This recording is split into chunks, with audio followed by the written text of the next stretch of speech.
Un hombre sentado en silencio frente a un escritorio. En su mano sostiene unas notas. En su rostro se dibuja una expresión grave. Ha pasado años en el laboratorio, pero ahora permanece solo, sumido en profundos pensamientos. Detrás de él se alza el logotipo de una empresa, Theranos. En primer plano, un drama personal. En el trasfondo, la ambición corporativa de miles de millones de dólares. En esta historia, la promesa de innovación terminó convirtiéndose en tragedia. El tiempo, comienzos de los 2000. El lugar, Silicon Valley. Elizabeth Holmes apenas tenía poco más de 20 años. Era estudiante de ingeniería química en Stanford, una de las universidades más prestigiosas de Estados Unidos. Su entorno hablaba de su brillante inteligencia, pero lo que la distinguió fue su decisión de abandonar los estudios para seguir su propio camino. Holmes poseía la autoconfianza de alguien que se comparaba con Steve Jobs. El jersey de cuello alto negro, la mirada intensa, la voz grave y controlada. Ante los inversionistas inspiraba confianza, frente a los medios proyectaba la imagen de una líder visionaria. A su lado apareció un nombre crucial: Ian Gibbons, un científico de Cambridge, experimentado bioquímico, conocido por su rigor y devoción a la ciencia. Dos personalidades muy distintas, unidas por un mismo propósito. Pronto se formó a su alrededor un equipo de gran peso. En la junta directiva se sentaban figuras como Henry Kissinger y George Shultz, exaltos funcionarios que daban a la empresa un rostro respetable. En el frente financiero, Larry Ellison y otros gigantes de Silicon Valley respaldaban a Holmes. De cara al público, Theranos era presentada como la compañía que estaba construyendo la medicina del futuro. Los organismos reguladores, mientras tanto, carecían aún de reglas claras para definir esta tecnología novedosa. La incertidumbre era, al mismo tiempo, una ventana de oportunidad. En aquellos años, el sector de la salud arrastraba una necesidad evidente. Los análisis de sangre eran costosos, lentos y molestos para los pacientes. Holmes ofreció una promesa revolucionaria: realizar cientos de pruebas con solo unas gotas de sangre. La idea de facilitar la vida a millones de personas desató la imaginación de los inversionistas. En un entorno financiero de bajas tasas de interés y abundante liquidez, esa promesa atrajo capital con rapidez. Para el mundo entero parecía una solución irresistible. Theranos fue fundada oficialmente en 2003. Su sede se estableció en Palo Alto, en pleno corazón de Silicon Valley. La financiación inicial provino de contactos familiares y pequeños inversores. Poco después, entraron en juego los fondos de capital de riesgo. El flujo del dinero seguía un camino previsible: de los inversionistas a la empresa, de la empresa a los laboratorios. La visión de Holmes se combinaba con la ciencia de Gibbons. Pero esa alianza ya contenía fisuras silenciosas. Los datos de laboratorio y los informes mostrados a los inversionistas empezaban a diferir. El esquema operativo parecía sencillo. Holmes vendía la visión en los medios y en las reuniones de capital. Los financiadores ponían el dinero. El equipo científico trabajaba día y noche en el laboratorio. Ian Gibbons y otros expertos se esforzaban en que las máquinas cumplieran con las expectativas de velocidad y precisión. Pero alcanzar ese objetivo era extremadamente difícil. Cada prototipo traía consigo una nueva frustración. Aún así, la narrativa hacia el exterior mantenía intacto su brillo. Por un tiempo, el panorama pareció alentador. Theranos avanzaba con paso firme en el papel. La lista de inversionistas crecía. Los medios la aclamaban como la revolución de la medicina.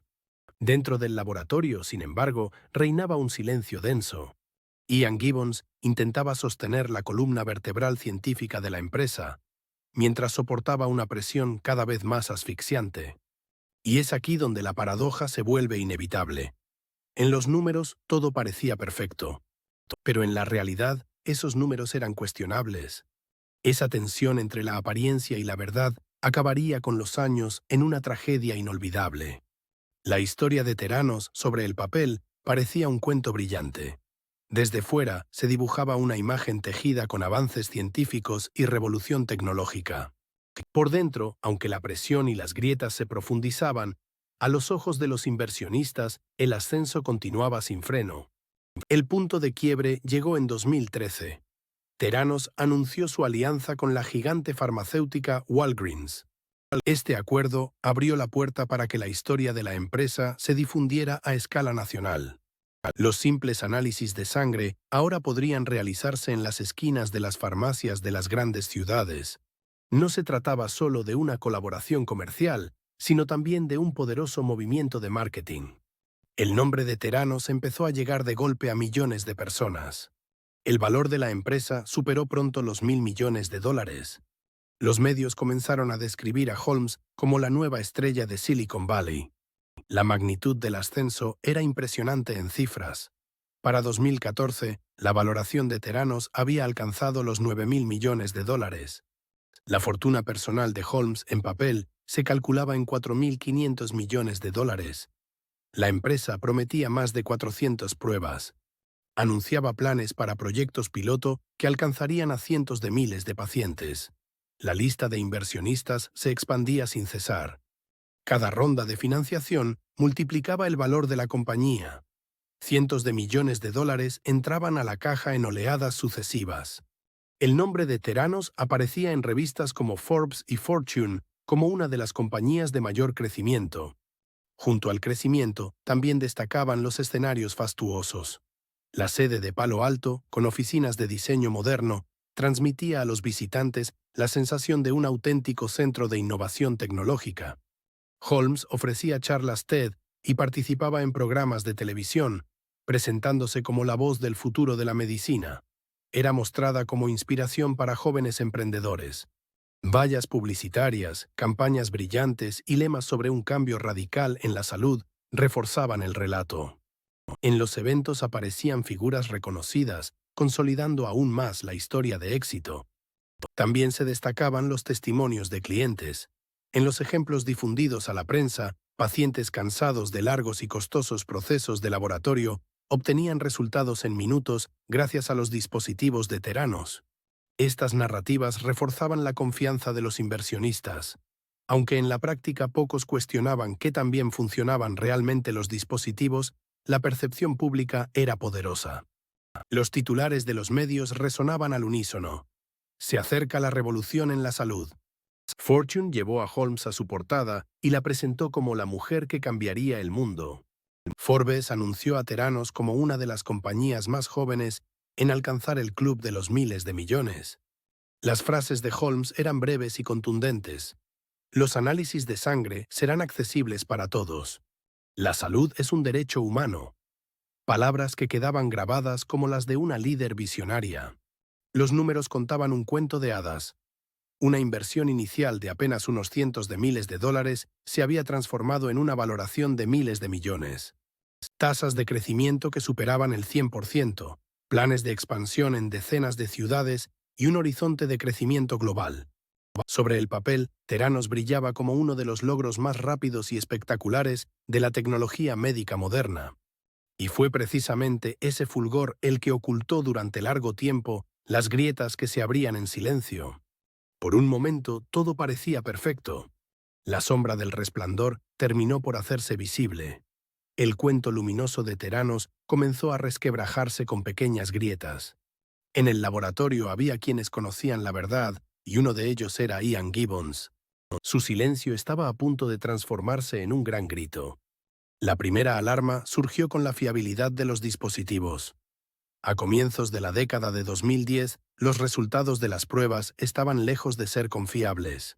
Algunos datos eran inconsistentes y los empleados del laboratorio expresaban sus preocupaciones. Sin embargo, la empresa seguía mostrando hacia afuera la misma imagen reluciente.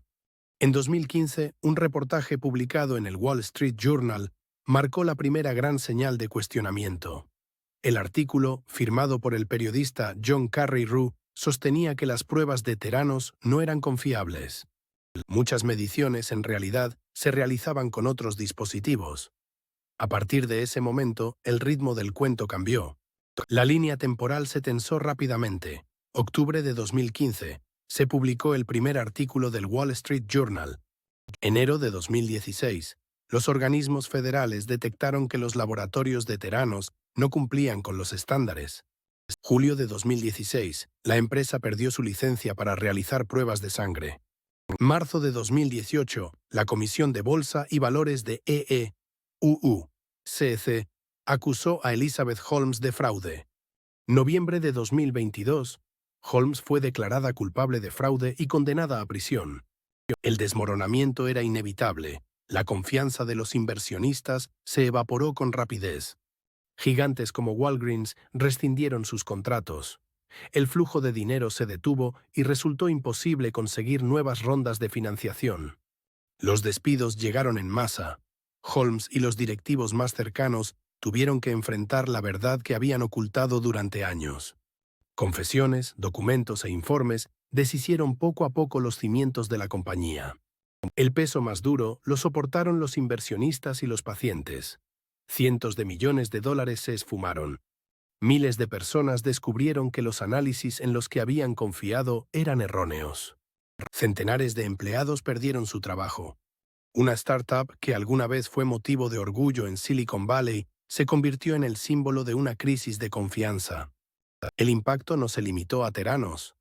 En el sector de la tecnología médica, los inversionistas adoptaron una postura mucho más cautelosa, dificultando el acceso a capital para otros proyectos. Al final, llegó el día del juicio. Elizabeth Holmes fue condenada a 11 años y 3 meses de prisión. Su antiguo socio y co, Ramesh Suni Balwani, recibió igualmente una larga sentencia. El tribunal ordenó compensaciones a inversionistas y víctimas, pero la magnitud de las pérdidas hacía imposible una restitución real. Los organismos reguladores, aprendida la lección, establecieron nuevas normas para evitar que algo semejante volviera a ocurrir. Los vacíos de supervisión comenzaron a cerrarse. El caso Theranos se convirtió en el símbolo de los peligros escondidos tras promesas deslumbrantes. Cuando se ofrecen rentabilidades altas y seguras. Cuando se pasan por alto balances opacos. Cuando se utiliza la etiqueta de independiente sin auditorías externas. Cuando el marketing excesivo construye una percepción falsa. Cuando no se transparentan operaciones con partes relacionadas. Cuando a preguntas simples se responden con evasivas complejas. La trágica muerte de Ian Gibbons fue la pérdida humana más dolorosa de todo este escenario.